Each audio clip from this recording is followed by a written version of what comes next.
ಕ್ರೈಸ್ತನಾಗಿ ಬಾಧೆಪಟ್ಟರೆ ಅವನು ನಾಚಿಕೆ ಪಡದೆ ಆ ಹೆಸರಿನಿಂದಲೇ ದೇವರನ್ನು ಘನಪಡಿಸಲಿ. 1 ಪೇತ್ರ 4:16.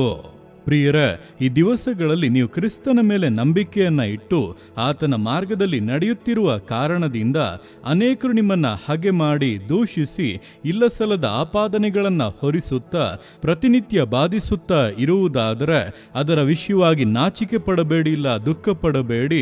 ಬದಲಾಗಿ ಸಂತೋಷಪಟ್ಟು ಆ ಯೇಸುಕ್ರಿಸ್ತನ ಹೆಸರಿನಿಂದಲೇ ದೇವರನ್ನು ಘನಪಡಿಸಿ. ಕಾರಣ ಯೇಸುಕ್ರಿಸ್ತನೆಂಬಂತ ಹೆಸರು ಎಲ್ಲದಕ್ಕಿಂತ ಉನ್ನತವಾದದ್ದು. ಆ ಹೆಸರಿನ ನಿಮಿತ್ತ ಬಾಧೆ ಪಡುವವರು ಆ ಹೆಸರಿನಿಂದ ಉಂಟಾಗುವಂತ ಶ್ರೇಷ್ಠವಾದ ಆಶೀರ್ವಾದಗಳನ್ನು, ಮೇಲುಗಳನ್ನು ನಿಶ್ಚಯವಾಗಿ ಹೊಂದುತ್ತಾರೆ.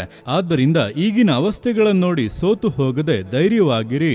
ದೇವರು ನಿಮ್ಮ ಸಂಗಡ ಇದ್ದು ಈ ವಾಕ್ಯಾನುಸಾರವಾಗಿ ನಿಮ್ಮನ್ನು ಆಶೀರ್ವದಿಸುವರು. ಆಮೇನ್.